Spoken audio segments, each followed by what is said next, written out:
Ousmane Sonko, le Premier ministre du Sénégal, a effectué une visite d'amitié et de travail au Mali.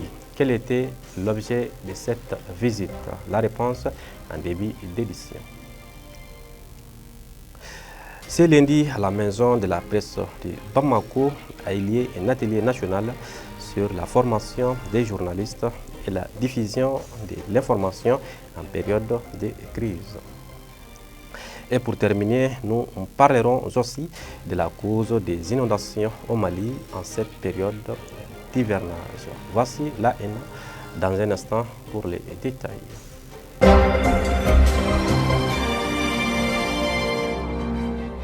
Mesdames et messieurs, bonsoir et soyez les bienvenus. Je l'ai annoncé dans les titres. Le Premier ministre du Sénégal, Ousmane Sonko, a effectué ce lundi une visite d'amitié et de travail au Mali.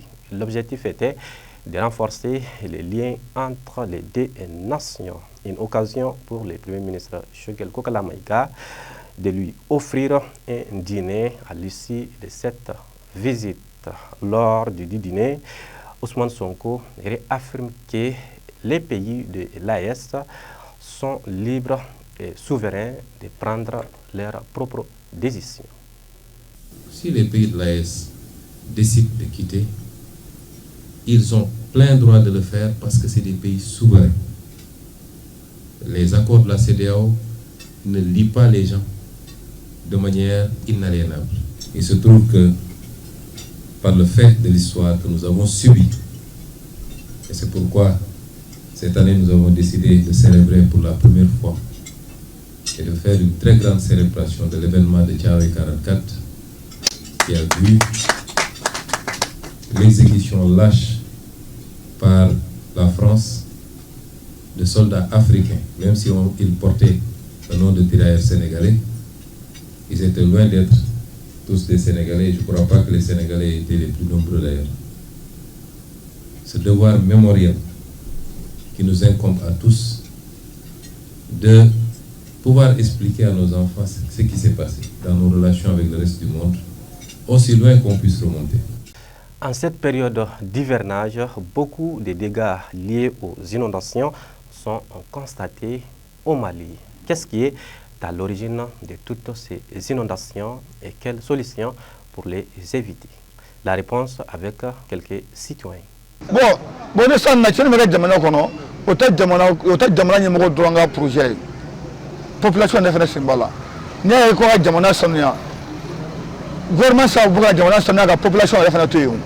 Or be wulika afanga kefolo. Pour le gouvernement c'est na farauka. Mais dans la aussi gouvernement na ka o ya sa na bode. Kan we ni famu flen ga karo la fafa fani. Gouvernement to ko kebwe. Arbe na ka na karo la fafa ka ma sobla diga ko. Bon am sa bu gouvernement no to di. Peut-être gouvernement na kinya fo rola quoi. Wala de mbala jamana nyamo bala. Parce que samia yanga to samia ga se kanga ko nga bara mun ga to kela do sama na ta te me roblaw ambe no bala me kerenga na fama de kanga wuli ka ujo de bak mana wuli ka bara de ambe ka bara do mo le fola kanga ira mola nulu ma ke foni sang la ko ne abi chen le ko. À présent, place à l'actualité internationale. On en sait plus avec Maïmouna Maïga. En Guinée, le Conseil national de la transition a présenté dimanche l'avant-projet de la nouvelle constitution relançant le débat sur une éventuelle candidature de Mamadi Doumbouya au pouvoir depuis le coup d'État du 5 septembre 2021. L'avant-projet de la nouvelle constitution soulève un débat sur une possible candidature au nom du général Mamadi Doumbouya aux prochaines élections. En effet, le nouveau texte ne reconduit pas les dispositions de la charte de transition en vigueur empêchant la candidature des actuels dirigeants. Partons en RDC. Le Premier ministre de la République démocratique du Congo, Jean-Michel Sama Lukonde, est désormais à la tête du Sénat avec 84 voix sur 96. L'ex-premier ministre a été élu à la tête de la Chambre haute du Parlement lundi soir. Et enfin au Cameroun, en visite au Cameroun, Volker Turk, haut commissaire des Nations Unies aux droits de l'homme, a appelé à une élection présidentielle ouverte et inclusive en 2025. Il a insisté sur l'importance de faciliter la participation de toutes les composantes de la société, notamment les jeunes, les femmes, les populations des zones de conflit, les personnes déplacées et celles vivant avec un handicap. Et c'est ce qui met fin à l'actualité internationale d'aujourd'hui. Retour à l'actualité nationale. Un atelier national a eu lieu le 12 août 2024 à la Maison de la Presse de Bamako sous le thème la formation des journalistes à la collecte, au traitement et à la diffusion de l'information en période de crise. Pour plus de précisions, écoutons Mohamed Ag Al-Bachar, le chef du cabinet du ministère de la Communication, de l'économie numérique et de la modernisation de l'administration. Mesdames et messieurs, l'atelier auquel nous prenons part est extrêmement important en cette période où les fausses informations prennent le pas sur la communication réelle, pour des buts non avoués tendant à créer la confusion dans notre pays qui vit une crise multidimensionnelle depuis plus d'une décennie. Je dirais même plus qu'une crise multidimensionnelle. Aujourd'hui, le Mali vit une crise inégalée, qui n'a été vue nulle part. Mesdames et messieurs, je saisis également l'occasion pour féliciter les autorités de la transition, principalement le président de la transition, son Excellence le colonel Assimi Goïta, et le Premier ministre, Dr Choguel Kokala Maïga, pour tous les efforts entrepris pour la sécurisation, la stabilité et le développement de notre pays.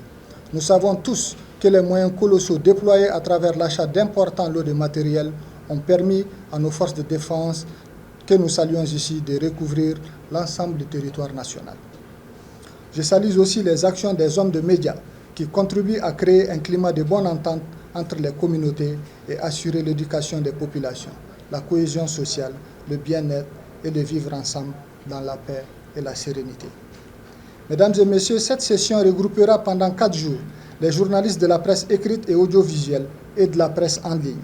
Les participants aborderont des sujets comme la communication de crise, le journalisme sensible au genre, l'impact de la crise sur les enfants et la communauté, l'éthique et la déontologie, la gestion des conflits et les risques et opportunités des réseaux sociaux. J'exhorte donc les participants à suivre avec beaucoup d'attention les différents modules dont l'importance n'est plus à relever, surtout en cette période où la contribution des médias est très importante pour la stabilité de notre pays, pour la paix et la cohésion nationale. Mesdames et messieurs, sur ce, je déclare ouvert les travaux de cet atelier national de formation des journalistes sur la collecte, le traitement et la diffusion de l'information en période de crise. Je vous remercie. Et voilà ce qui met fin à cette édition. Merci de l'avoir suivi. Et excellent week-end à toutes et à tous en compagnie de nos programmes. Au revoir.